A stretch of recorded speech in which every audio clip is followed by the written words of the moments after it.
Euromaxx highlights. Coming up on the show, Miniature masterpieces featuring Willard Wigan and his microscopic artworks. Portrait photographer Oliver Mock from Germany captures celebrities on film.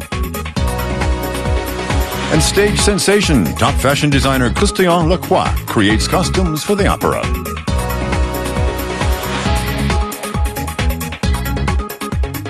Euromaxx highlights. And here's your host, Karin Hemstedt. Welcome to our Highlights edition. Well, amazing but true, it's less than 1 month to go until Christmas. This past week, the Christmas lights were turned on here in Berlin, and people are now, of course, hauling out their baubles and tinsel to deck the halls for the festive season. Well, in Paris, the lights are on too, and for some inspiration, there are some very special trees on show in one of the top hotels. They were created by students at the fashion school du Perret, and seeing as none of these trees ever grew in a forest, they're certainly not your average Tannenbaum.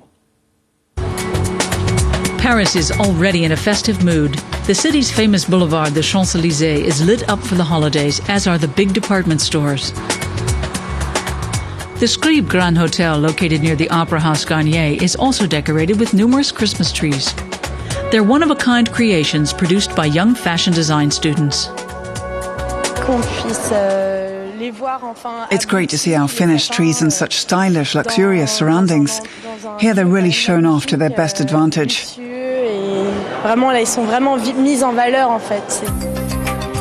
The 30 Christmas trees, made from materials such as metal, fabric, silk, and glass, aren't just for show. They're being inspected and judged by a jury of French fashion designers.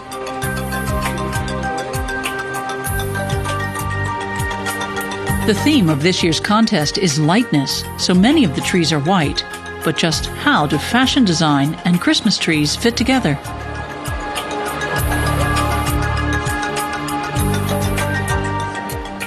A fashion show is something festive, just like Christmas. And like Christmas, fashion represents a dream world that appeals to the child in all of us. Those who work as designers are still children at heart. Over the last few weeks, fashion design students at the Du Perret Art School in Paris created these trees.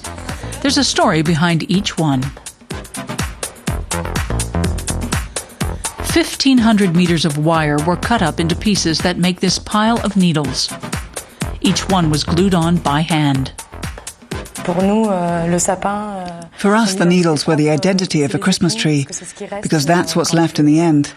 The idea was to take a stack of needles that are swept up on the floor and to create a Christmas tree from it.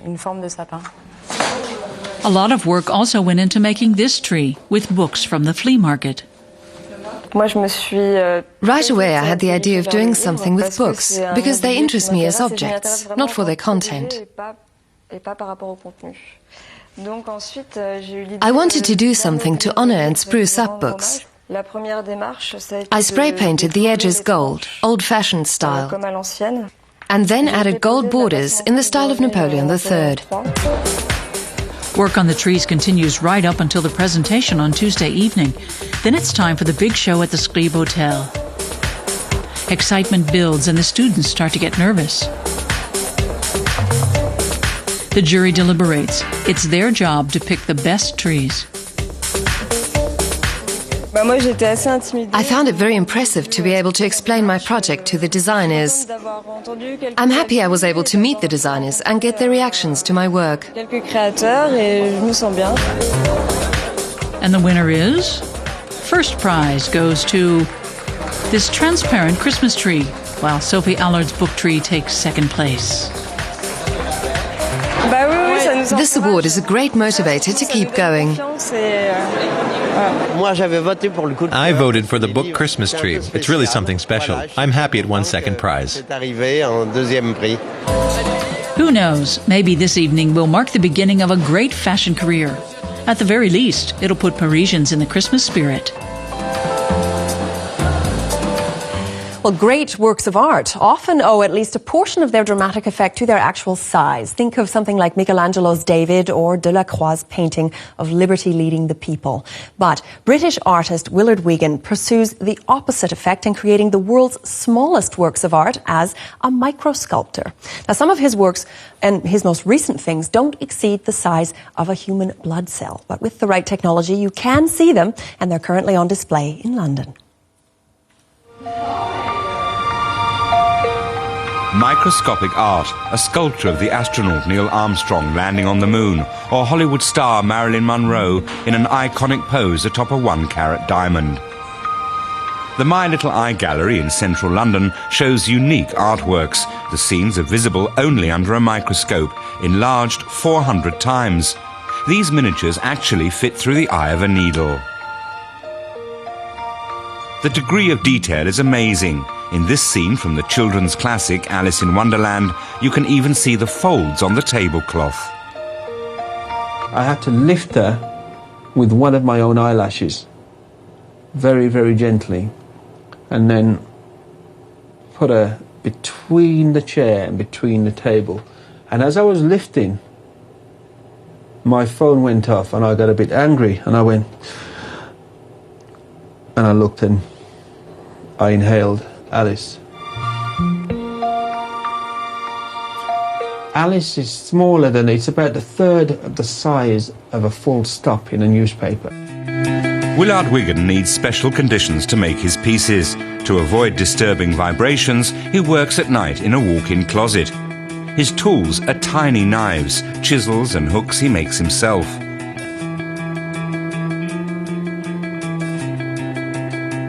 His materials range from carpet fibres to grains of sand. Even as a child, he practiced till he had a steady hand.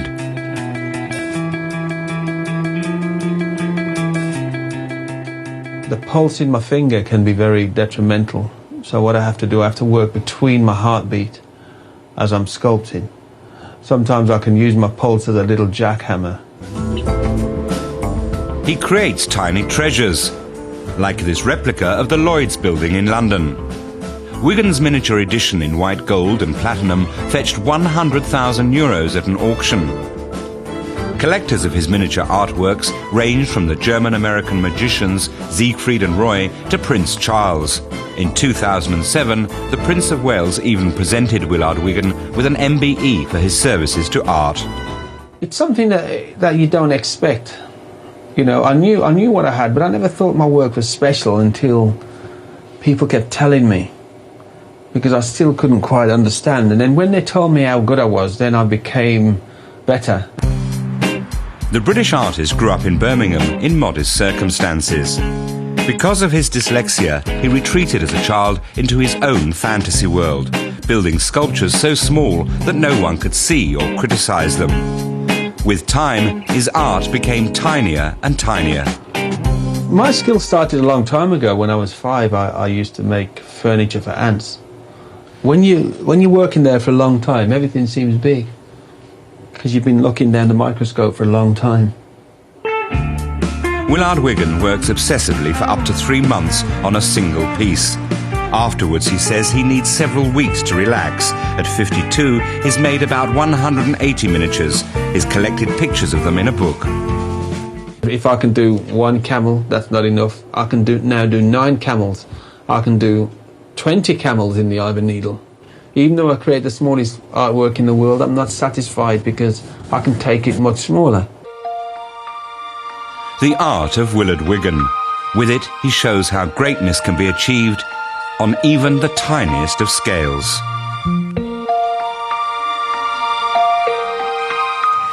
I just find that stuff incredible.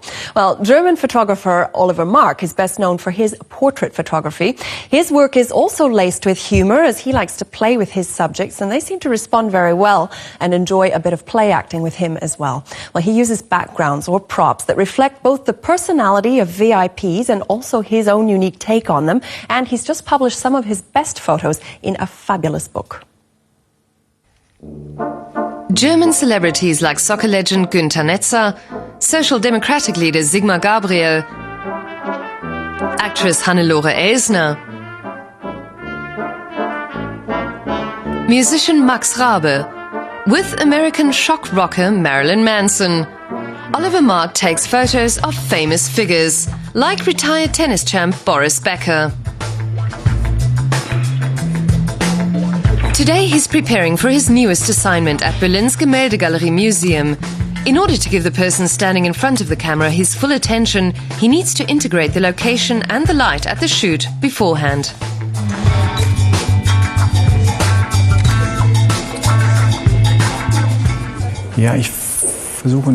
I try to develop trust. Of course, that works best when there aren't very many people around. I show some of my work beforehand and try to keep the whole thing as short as possible, because no one really likes being photographed, not people who aren't in front of the camera on a regular basis. A portrait of publisher Angelika Taschen is among those featured in his book. Okay, then let's get started. Let's flirt a bit, Angelika. Come forward a bit into the picture. Wonderful. Put one hand down. The left, maybe? A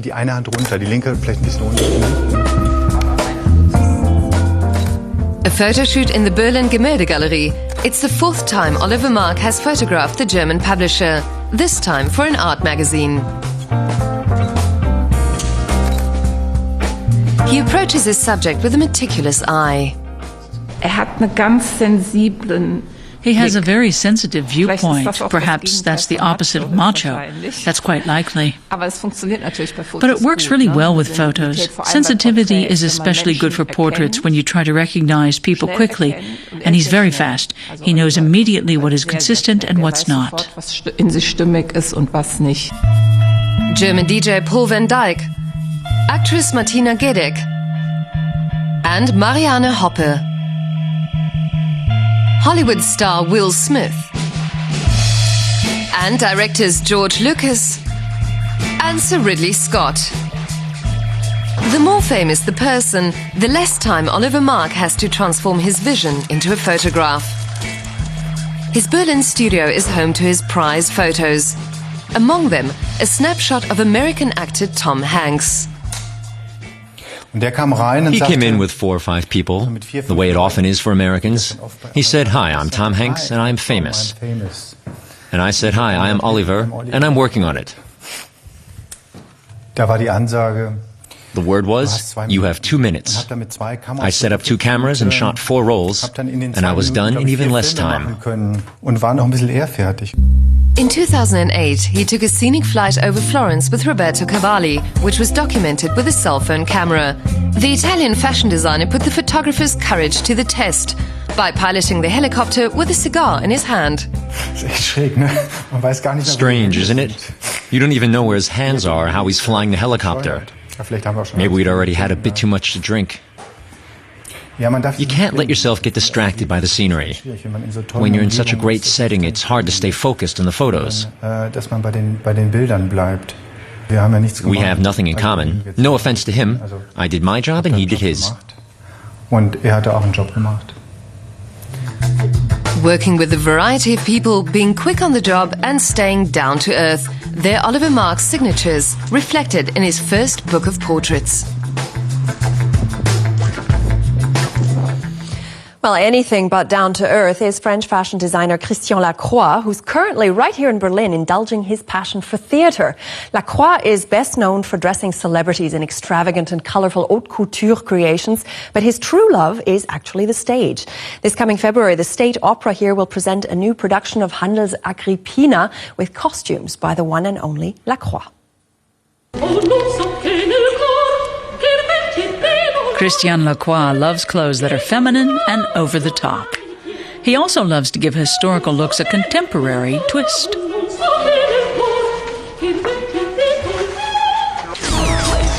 Berlin's State Opera on the Boulevard unter den Linden. The French master of haute couture is attending the first fitting of the cast of Agrippina, Handel's Baroque opera that premiered 300 years ago. He's designed the costumes.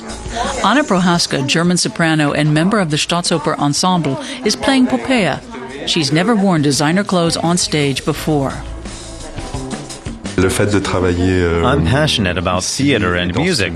That's why I'm working here. I feel fortunate to be able to do this.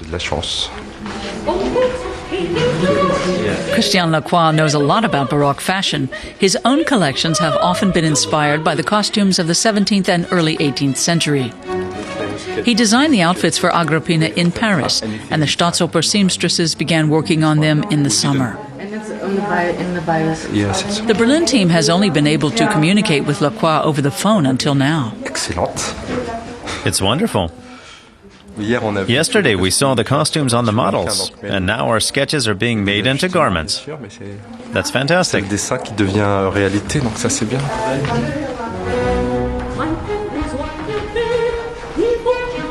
Christian Lacroix's clothes have always been theatrical, even when he's designing prêt-à-porter. What I'm doing here is similar to haute couture. In a way, my clients are the stars of their own lives. They wear unique clothes that have been designed just for them too. It has nothing to do with prêt-à-porter, which everyone can buy a version of, even if it's expensive. But a haute couture design needs to capture the essence of a person, and that means finding the right shape for their body.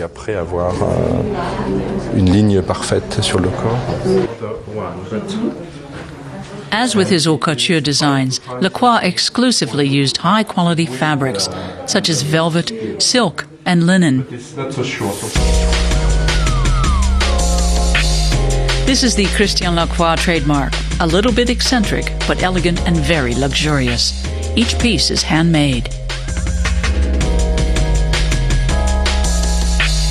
He premiered his first collection in 1987 and conquered the world of haute couture overnight. Later, he branched out into interior design and revamped a number of Paris hotels. But clothing has always remained his first love. Nevertheless, even big-name designers like Christian Lacroix are not immune to the global financial crisis. Right now, he's looking for investors. Back in Berlin, Lacroix is on his way to the Staatsoper for another fitting. He feels Berlin allows him to concentrate on his work. It's much less hectic than Paris. Bulgarian soprano Alexandrina Pendachanska will be appearing as Agrippina. She meets Lacroix already attired in lace and black taffeta.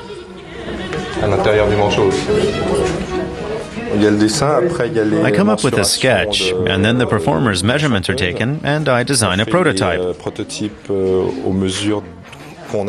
But in this case, I was expecting her to be a little larger. Now I need to reduce everything and adjust the proportions to fit her.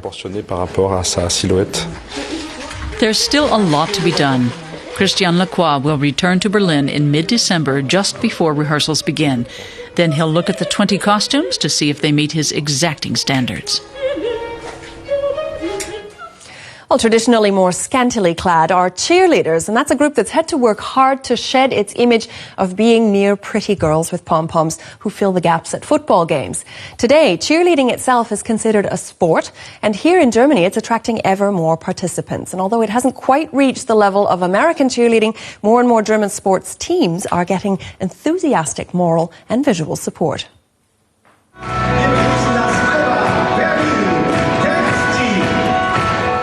The Alba Berlin dance team performs at least once a week before the home games of Berlin's professional basketball club. The girls cheer for the players and warm up the crowd with their stunning moves.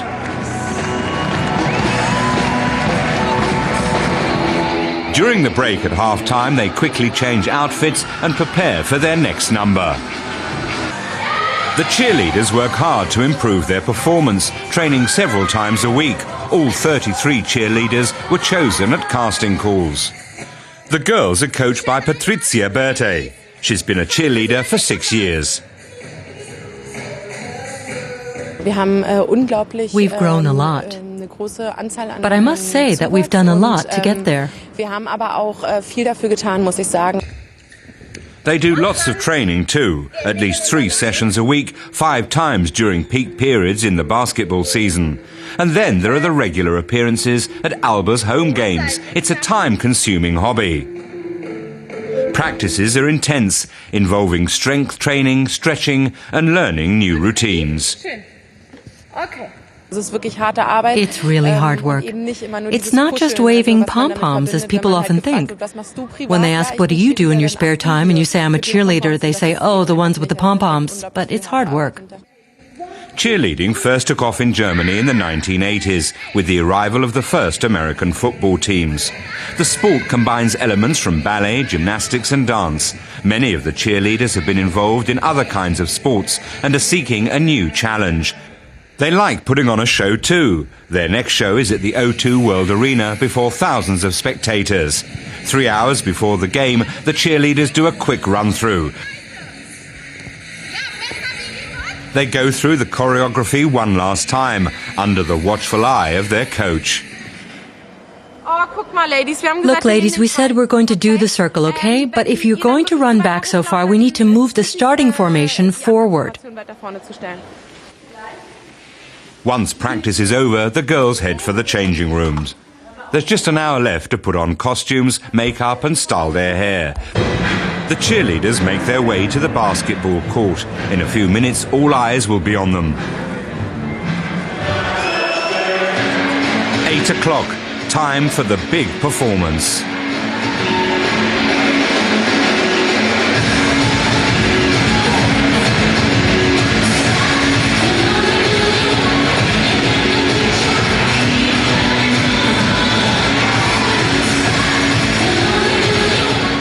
The basketball players from Alba win the game, and the cheerleaders perform well too. And just a quick reminder that you can find our Euromaxx highlights on YouTube. That, of course, brings us to the end of this edition. So until we meet again, thanks for watching and tschüss.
It's a living thing, almost like a small child who you see grow up. Usually you can accompany them to maturity. That's kind of how I see my cheeses. The cheeses are supplied to top restaurants in Germany and around the world. This cheese, for example, is going to Mainz. Markus Danne is the chef at an exclusive hotel there. I love it. Together with Volker Woltmann, he's created a 7-course menu. Its main ingredient, cheese, of course. In my opinion, no one knows cheese better. That's why I always know that when the cheese arrives, it will be perfectly aged, exactly to the point where I need it. Cheese in all varieties, directly from a wheel, only with bread. Caramelized, grated and baked, sweet, spicy, hearty or mild. And the specialist has all the details.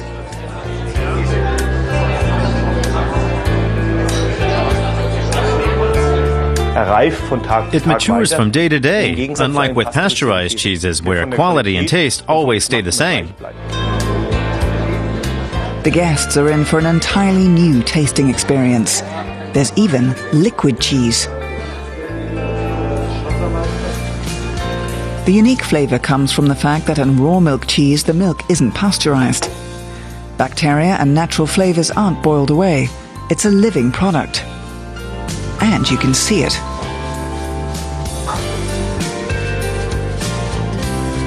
This here is my pride and joy. This is an Italian torta antica.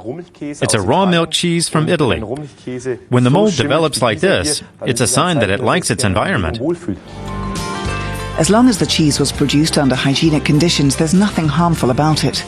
Nevertheless, the mold has to be periodically brushed off so that the bacteria can breathe. Plus, it makes the cheese look as good as it tastes in the shop. And just a quick reminder that you can find our Euromaxx highlights on YouTube. That, of course, brings us to the end of this edition. So until we meet again, thanks for watching and tschüss.